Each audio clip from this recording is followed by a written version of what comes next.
الحمد لله. أعوذ بالله من الشيطان الرجيم. بسم الله الرحمن الرحيم.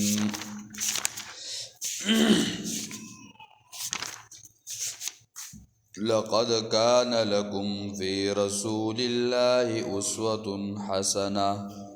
لمن كان يرجو الله واليوم الآخر وذكر الله كثيرا. لقد من الله على المؤمنين إذ بعث فيهم رسولا من أنفسهم يتلو عليهم آياته ويزكيهم ويعلمهم الكتاب والحكمة وإن كانوا من قبل لفي ضلال مبين. حسبي وعدا موږ دا خبره کړې وه چې د جمعې په ورځ به ماښام د درس په ځای باندې د نبي علیه الصلاة والسلام د سیرت مبارکه نه هغه تذکره کو. سیرت په حوالې سره موږ سلسله وار مجلس هغه شروع کو چې موږ د هر جمعې ماښام نه وروسته د درس په ځای به سیرت د نبی علیه الصلاة والسلام وایو. تمهید په طور باندې نن د سیرت اهمیت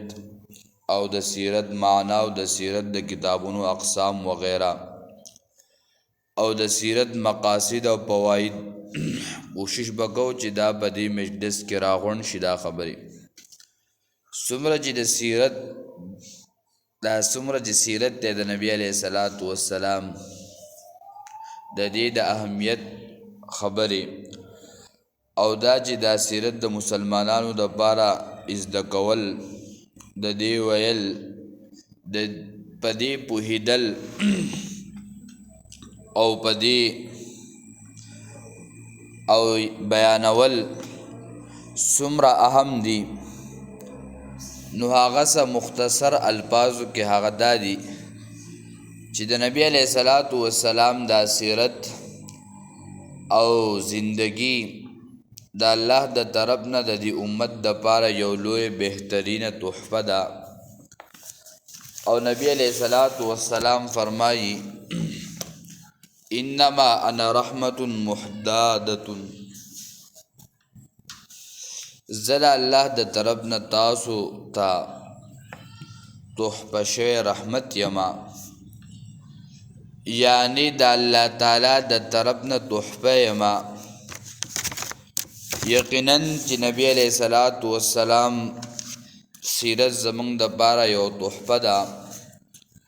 او رحمت ته. بیا د نبی علیہ الصلاة والسلام د تمام ژوند او بیا په ژوند کې د نبی علیہ الصلاة والسلام خبرې اترې بیا هغه رفتار او گفتار او کردار حرکات سکنات چال چلن انفرادی زندگی اجتماعی زندگی بیا د نبی علیہ الصلاة والسلام ناستا پاستا د نبی علیہ الصلاة والسلام خوراک سکاک د نبی علیہ الصلاة والسلام هغه جامع پیزار او د نبی علیہ الصلاة والسلام د کور زندگی د کور نه بهر زندگی د نبی علیہ الصلاة والسلام بیا د نبی علیہ الصلاة والسلام تعلق د مالدار سره بیا د غریب سره د وړوکي سره د لوی سره. غرض دا چې سهم دی دا د امت د پاره یو بهترینه تحفه او رحمت دی. د نبی علیہ الصلاة والسلام د سیرت او د ژوند نه امت د پاره ځان خبرول او د سیرت د کتابونو مطالعه کول او د سیرت بیان کول دا یو اهم عبادت دی. دا هم د عباداتو یو حصہ ده، یعنی د نبی علیہ الصلاة والسلام ذکر خیر کول دا عبادت ته یقینا د دینه نبی علیہ الصلوۃ والسلام سیرت دا مطالعه سره یعنی د نبی علیہ السلام د سیرت او د هغه مطالعه کول د دې سره مینا او محبت د نبی علیہ الصلوۃ والسلام سره پیدا کیږي د دین اهمیت هم معلومیږي او فواید هم معلومیږي او دغه د نبی علیہ السلام په سیرت سره محبت هم پیدا کیږي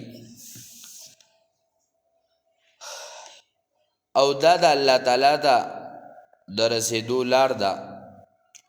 الله ته سړی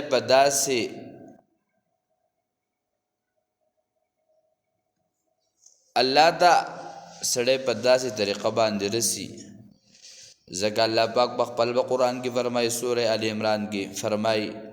قل ان کنتم تحبون الله فاتبعوني يحببكم الله اے پیغمبر دی امت ته دی وایا کتاو د الله سره مینه کول غواړئ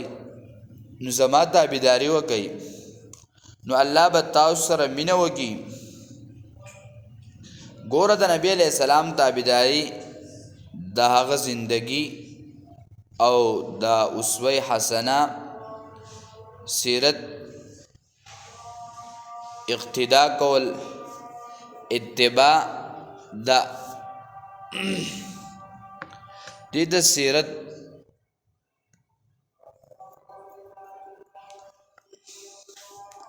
او د الله سره محبت ذریعہ دا د نبی علیہ الصلوۃ والسلام وجود د نبی علیہ الصلوۃ والسلام بعثت چې الله رب العزت منتا پیغمبر را لېږلی دی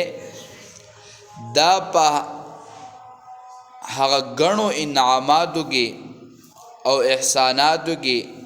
د الله تعالی یو لوی عظیم احسان دی کچرته نبی علیہ الصلوۃ والسلام الله پاک نو را لېږلی نو زمنګ بسهلو نو دا د الله رب العزت لوی عظیم احسان دی او بیا د دې احسان تذکرہ الله پاک په سورہ ال عمران کې بخپله کړی د 164 نمبر آیت کې چې موږ کوم تلاوت کو لقد من الله على المؤمنين اذ بعث فيهم رسولا من انفسهم یقینا د الله پاک په مؤمنانو باندې یو لوی یو عظیم احسان کړی دی چې د دوی د جنس نه په انسانانو کې یو پیغمبر محمد رسول الله صلی الله علیه وسلم راولېږو او دې ته الله پاک په خپل انعام او نعمت او احسان ویلې دی نعمت او احسان یعنی عظیم نعمت عظیم انعام عظیم احسان دی نو دغه نعمت شکریا نو د نعمت پیجندل او نعمت ادا کول نبی علیہ الصلوۃ والسلام په دې امت په حیثیت د امت باندې چې دا د نبی علیہ الصلوۃ والسلام امت ته چې عظیم احسان او انعام دی الان کې دا خو ډیر حقونه دي خو یو حق پای کې دا دی چې د نبی علیہ الصلوۃ والسلام سره مینه محبت کول دا د نبی علیہ الصلوۃ والسلام حق ته او دا ذمہ داری د امت ته چې نبی علیہ الصلوۃ والسلام سره محبت کوي دا احسان شکریا ادا کول هم پکار دي کنه د احسان شکریا ادا کیږي د هغه احسان په قدردانۍ سره د نبی علیہ الصلوۃ والسلام د احسان شکریا ادا کېدل د نبی علیہ الصلوۃ والسلام سره مینه کول دا په مونږ باندې د نبی علیہ الصلوۃ والسلام حق دی او دا ضروری چې مونږ د نبی علیہ الصلوۃ والسلام سره محبت وکړو نبی علیہ الصلوۃ والسلام په یو حدیث کې فرمایي مفهوم داسې دی مسلمان تر هغه وخت پورې کامل مؤمن نشي کېدی کله چې زما سره د خپل مور پلار او د خپل خپلوانو او د نورو خلکو نه زیات محبت نه ساتي دا ایمان کامل نه دی او د نبی علیہ السلام سره محبت پیدا کیږي د نبی علیہ السلام په محبت سره چې د نبی علیہ السلام سره مینه کې محبت پیدا کیږي بیا د هغې دوه پهلوګان علماو ذکر کړي دي یو قانوني ده مینه یعنی اتباع د نبی علیہ السلام یو جذباتی مینه ده دا هم د نبی علیہ السلام په حقوق کې دي یو خو دا پهلو ده چې سړی د نبی علیہ السلام تابعدار شي او دا قانوني پهلو ده خو دویم دا چې قانوني پهلو سره سره جذباتی محبت به هم سړی لري او جذباتی محبت دا دی چې یو سړی د خپل استاد سره د خپل پلار سره د مور سره محبت مینه کوي دا قانوني خبره ده او بل د سړي سره د دې خبرې چې د هغه سره هم مینه ساتي چې دومره مینه محبت کوي چې هر وخت کې تذکرې کوي دې ته جذباتي محبت وایي یو سړی د یو سړي سره مینه ساتي بس هر ټایم هر محفل کې هر وخت هر ټایم بس د هغه په جواب چې اوري چې د هغه تذکرې چې ګوري چې د هغه به ذکر کوي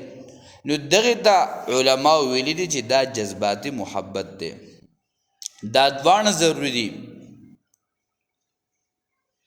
خو زمنګ اکثر خلک دا یو خبره ذکر کوي دا بل نه بیانوي هغه جذباتي محبت د پیغمبر دا حقوق یو حصہ ده د دې وجه نه که وګورو صحابه کرام طرف ته چې هغوی کې اتباع وه بل طرف ته د نبي علیه السلام سره دومره جذباتي محبت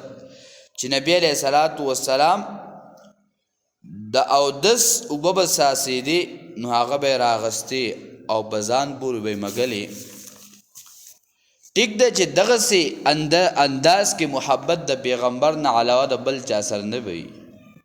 دا خو د پیغمبر سره یو جذباتي محبت و دغه رنګې دا جذباتي مینه او محبت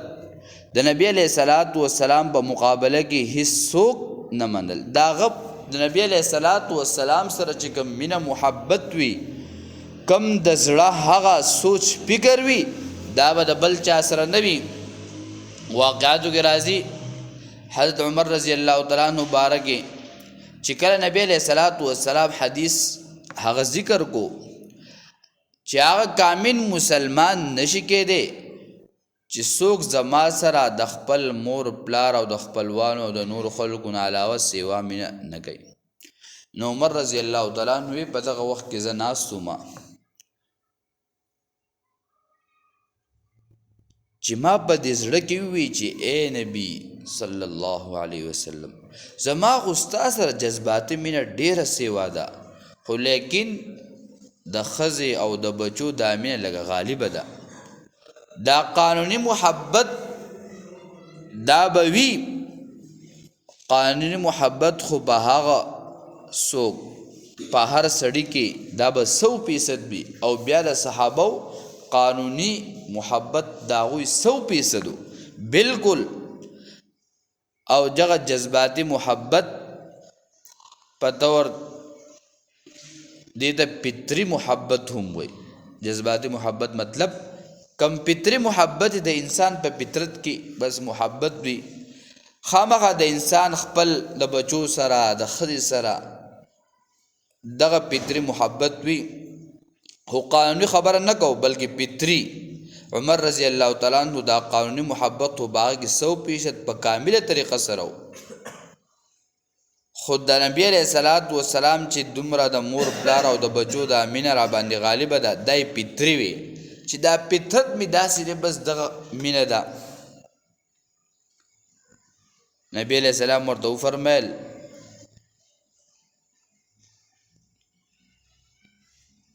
چې دا خو کامله نه ده عمر رضی الله تعالی عنہ خپل سر مبارک ټیټ کو او سوچ وکړو او د سوچ نه رستا مراقبه وکړه او بیا سر راوچت کو وای فرمایل چې وز زما بزلګي هغه پتری مینا جذباتي مینا د بچونه د مور پلارنا زیات شو استاد سره استاد امینه غالب شو چې زما کوم محبت مینا هغه د بیبي سره ما وی چې دا پتری مینا زما غالب ده خو چې کله مې مراقبه وکړه او کله مې دغه سوچ او دا وکړو نو بس زما هغه مینا په دغه پتری مینی باندې غالب شو او فرمایل نبی علیہ الصلوۃ والسلام وس ایمان کامل شو کامل ایمان په محبت سره راځي چې کله محبت وي ستا ایمان به کاملیږي خو سوال پیدا کیږي چې دا مینا د نبی علیہ الصلوۃ والسلام سره به څنګه پیدا کیږي نو د دې پیدا کېدو د لپاره بهترین ذریعہ طریقه لاره هغه د نبی علیہ الصلوۃ والسلام د نبی علیہ السلام زندگی د نبی علیہ الصلوۃ والسلام سیرت د نبی علیہ الصلوۃ والسلام د سیرت هغه کتابونه مطالعه کول او هغه اوریدل او د دې تذکری کول تاسو وګورئ چې آیا دا محبت راضی او کنه راضی آیا دا مینه راضی او کنه راضی نن سبا موږ سوچ وکړو زمونږ د دنیا سره مینه ولې زیاته ده تذکری ده هر وخت سوچ ده هر وخت فکر ده پیسې رانغلې دکانداری ونه شو کاروبار ونه شو او دا خرڅ نشو دا رانغله نو هغه ذهن ته دغه د دنیا محبت ورننوته ده په دل دماغ کې هر ټیم دغه سوچ پخ شوی دی ځکه د دنیا سره محبت هغه سیوا دی د دې وجنه حکیم الامت اشرف علي تانوی رحمه الله د مولانا ادریس کاندلوی رحمه الله د سیرت کتاب سیرت مصطفی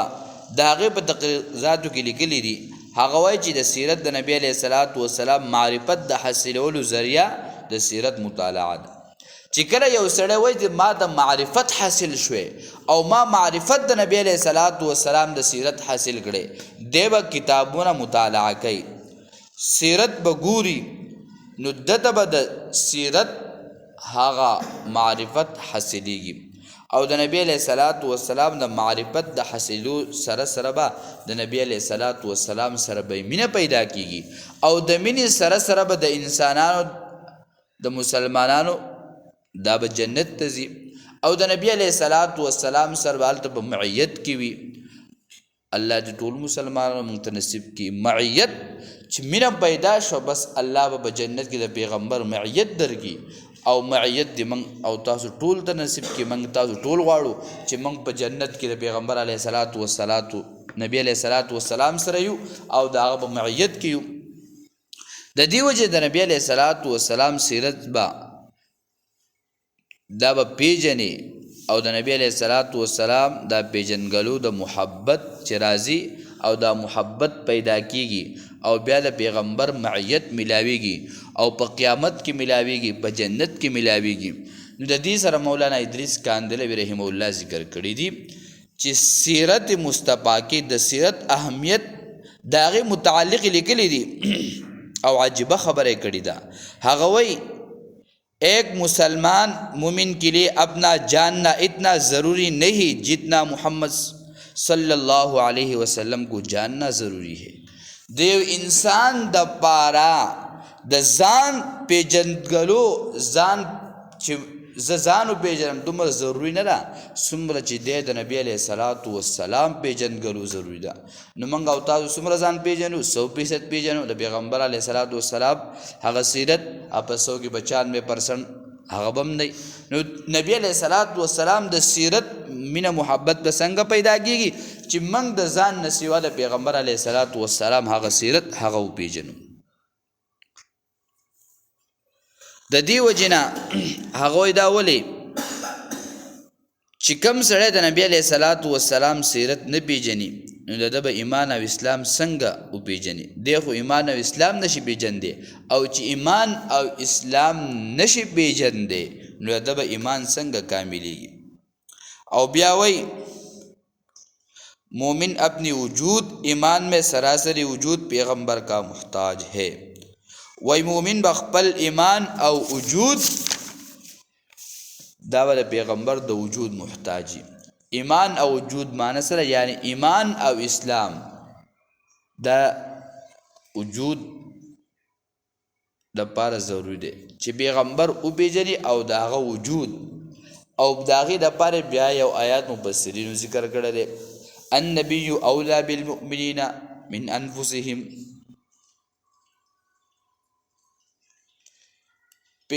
دا مومنان چې دوی به د خپل ځان نه ډیر اوچت ګڼي نو مینه به هم راځي وسره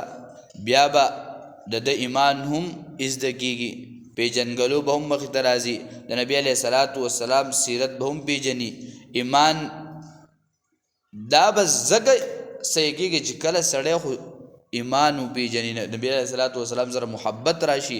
او د نبی علیه صلات وسلام سره محبت نه د دې انسان ایمان کاملیږي نه او چې کاملیږي هغه محبت د نبی علیه صلات وسلام سره کاملیږي. نو دغه شانتي شیخ الاسلام ابن قیم رحمه الله د اتمی صدی عالم دی هغه یو کتاب کې یو خبر ذکر کړله زاد المعاد کې هغه وی سیرت دا علم حاصلول لا فرض دی په مسلمان باندې وجه دا ده چې دا دوانو جهانونو سعادت پدې کې دی چې دا دنیا او د آخرت هغه سعادت نیکبختی هغه بس کې دا هغه د نبی علیه صلوات و سلام په سیرت کې چې د نبی علیه صلوات و سلام دا سیرت د انسانانو د لپاره دنیا کې هم رهنمایي ده او هدایت ده او د انسان د لپاره سعادت هم ده. نو چې دنیا کې د انسان لپاره رهنمایي او هدایت ته نو موږ او تاسو د نبی علیه صلوات و سلام دا سیرت پیژندل غواړي او کنه غواړي نو دا غي لپاره چې موږ او تاسو دا د نبی علیه صلوات و سلام دا سیرت او پیژنو او د نبی علیه صلوات و سلام سیرت په خپل ځان کې راولو دا غي لپاره سوچ او فکر کو نو بیا به ایمان کاملیږي او چې کله ایمان کامل انسان کامیابی طرف ته ځي او چې کله د انسان کامل ایمان نوي جو بیا ناقص ایمان سره سره بیا هغه کمزوري کیږي او من او تاسو ټول دا سوچته چې زمنګ او تاسو دی باندې کلک شي دا مضبوط شي دا کامل شي نو دا کاملیږي به د نبی علیه صلوات و سلام په دی محبت سره بصیرت سره نو ان شاء الله نور درس په بیا پاینده جمعه کو. اقول قولی هذا استغفر الله.